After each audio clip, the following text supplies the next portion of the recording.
विषय पर चर्चा करने के पहले कृपया इस ऑडियो को सुन लें, जो एक माननीय राज्यसभा सांसद द्वारा राज्यसभा में long term capital gain tax की नई व्यवस्था, जिसमें इंडेक्सेशन बेनिफिट को समाप्त कर दिया गया है, के बारे में चर्चा के दौरान दी थी। हाथ जोड़कर विनती करना चाहूंगा, restore indexation on long term capital gain.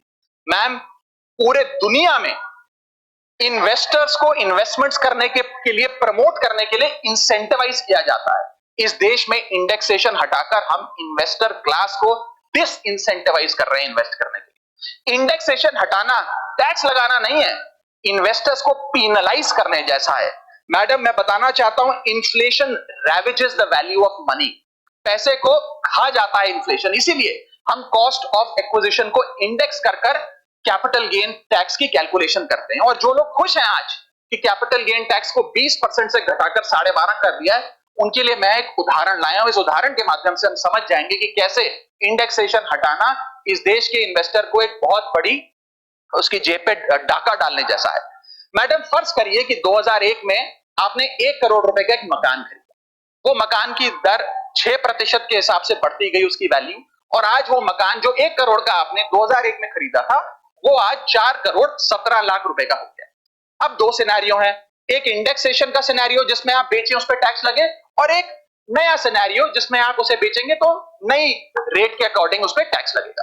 मैं पहले पुराने सिस्टम के हिसाब से, इंडेक्सेशन वाले सिस्टम के हिसाब से उस पर कितना टैक्स लगेगा वो आपको बताना चाहता हूं। आज वो मकान जो आपने वर्ष 2001 में 1 करोड़ का खरीदा था, वो आप 4 करोड़ 17 लाख रुपए का बेचती हैं, तो आपकी सेल प्राइस 4 करोड़ 17 लाख, लेकिन आपकी purchase price, inflation adjusted indexed purchase price 1 crore नहीं, लगभग 3 करोड़ 60 लाख के आसपास आती है। यानी कि आपका sale price minus purchase price, जो प्रॉफिट ऑन सेल है, वो 54 लाख रुपए होता है। उस 54 लाख रुपए पर 20% के अकॉर्डिंग आप पे टैक्स लगता है। यानी कि इंडेक्सेशन वाले फॉर्मूले से आपको कुल टैक्स 10,80,000 रुपए देना पड़ता है। मैं राउंड ऑफ करके 11 लाख रुपए कहता हूं। लेकिन जो नई व्यवस्था है जिसमें इंडेक्सेशन आपसे छीन लिया गया है, उसमें sale price 4 crore 17 lakh, cost price 1 crore, मुनाफा 3 करोड़ 17 लाख, उस पर 12.5% टैक्स, यानी कि टैक्स कुल मिलाकर आपका बनता है 39,62,000। यानी कि नई व्यवस्था में वही 1 करोड़ का मकान अगर आप बेचेंगे आज 4 करोड़ 17 लाख का, तो आपको लगभग 40 लाख रुपए टैक्स देना पड़ेगा, और पुरानी व्यवस्था में आपको मात्र 11 लाख रुपए टैक्स देना पड़ेगा। यानी कि 40 माइनस 11 लगभग 29 लाख रुपए का एडिशनल टैक्स आपको देना पड़ेगा मात्र 1 करोड़ रुपए के प्लॉट की सेल पर। यह है इंडेक्सेशन का खेल। इसीलिए indexation long term capital investments के लिए अति आवश्यक है। मैं सरकार से अनुरोध करूंगा कि उसे ना हटाएं।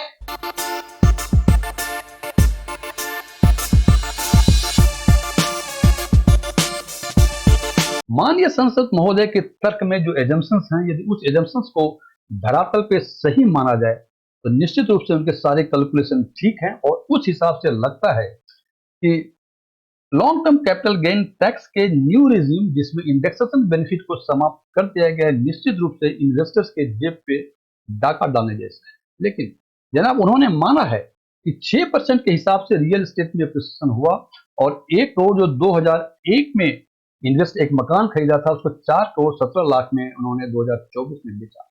लेकिन जनाब, मुझे लगता है कि सारा खेल इसी 6%। उनके तर्क में कुछ बातें ध्यान देने लायक हैं, जैसे 2001 के आसपास बैंकिंग में ब्याज दर 9.5% से 10%, और माना जाता है कि बैंक में करीब करीब कोई रिस्क नहीं। दूसरी तरफ रियल एस्टेट, जहां हमारे माननीय सांसद महोदय ने माना है कि 6% डिप्रिसिएशन में 6% इंटरेस्ट, जिसमें ये भी आज भी और आज से 20-25 साल पहले भी रियल एस्टेट में काफी रिस्क है।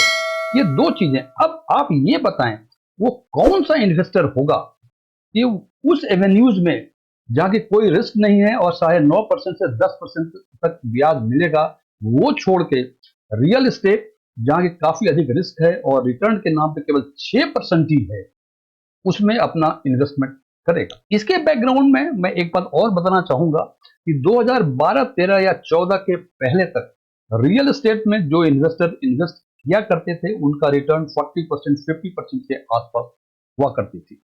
और हमारे माननीय संसद महोदय ने उस समय ये एप्रिसिएशन 6% को माना। खैर, आज के दिन में जबकि रियल एस्टेट में वो एप्रिसिएशन नहीं रहे, लेकिन फिर भी मैं सोचता हूँ कि 10 से लेकर 20% के आसपास एप्रिसिएशन तो होगा। हालांकि जो भी एप्रिसिएशन हो, ये तो डिस्कशन की बात है, डिबेट की बात है, लेकिन हमने इसी बातों को कंटिन्यू करते हुए हमने 4 एजम्पशंस लिए हैं। एक एजम्पशन जैसे हमारे माननीय सांसद महोदय का 6% एप्रिसिएशन, दूसरा 10% का, तीसरा 12% का और चौथा 15% एप्रिसिएशन का एजम्पशन मान के हम देखते हैं कि आखिर इन चारों ही एजम्पशंस में किस परिस्थिति में न्यू टैक्स रेजिम बेहतर है और किस परिस्थिति में ओल्ड टैक्स रेजिम जिसमें इंडेक्सेशन का बेनिफिट था वो बेहतर है।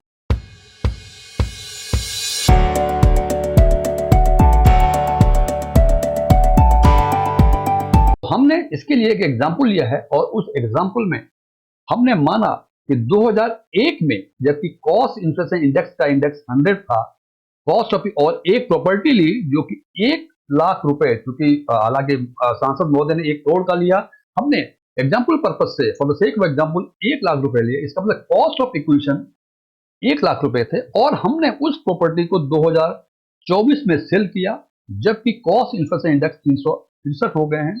और ये जो बेचा डिफरेंट एजम्पशंस मान के 6%, 10%, 12% और 15% के हिसाब से हमने उसके हिसाब से सेल कंसिडरेशन को कंसिडर किया है।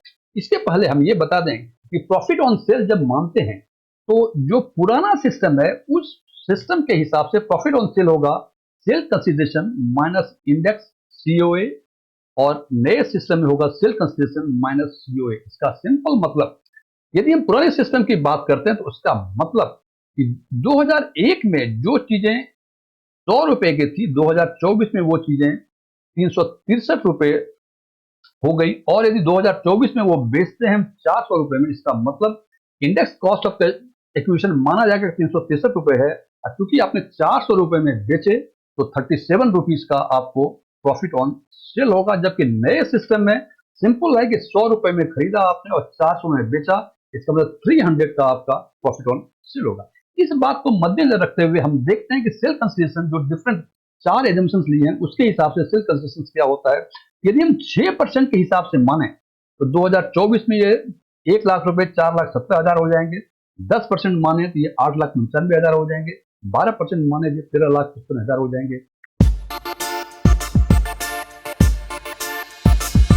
15% केस में ये 24,89,000 रुपए हो जाएंगे।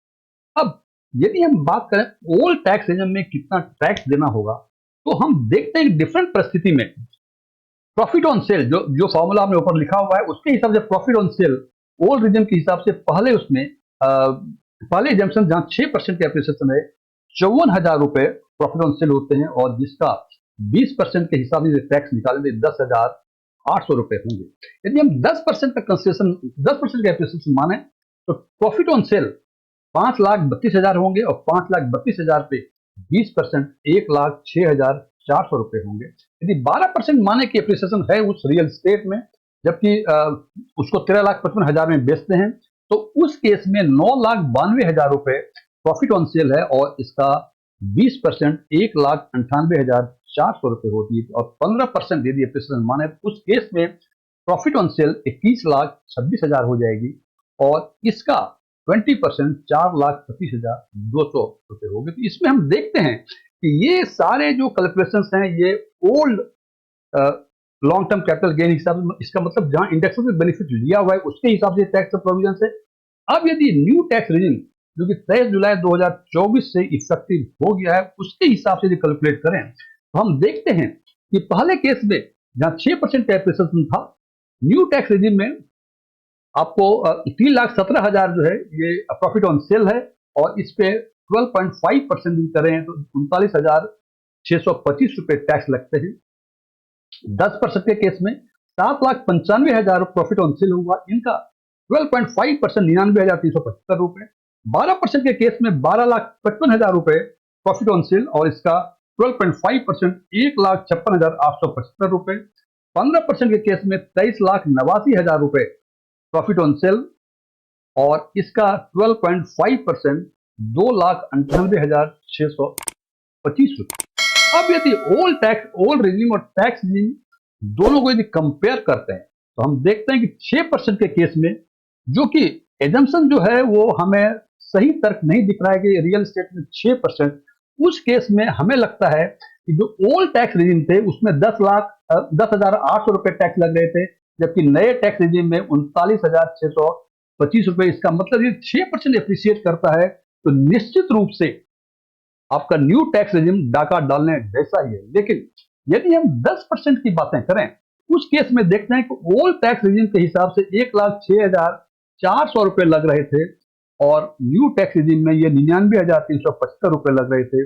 12% एप्रिसिएशन यदि माने, ओल्ड टैक्स रेजिम में 1,98,400 रुपए टैक्स लग रहे थे, जबकि नए रेजिम में ये 1,56,875 रुपए टैक्स लग रहे हैं। और 15% की यदि एप्रिसिएशन माने उस रियल स्टेट में, तो पुराने टैक्स रेजिम में 4,25,200 रुपए का टैक्स देना पड़ रहा था सरकार को, जबकि नए टैक्स रेजिम में 2,98,625 रुपए टैक्स देना पड़ेगा यदि आपने 23 जुलाई या उसके बाद से आपने प्रॉपर्टी को सेल की है तो।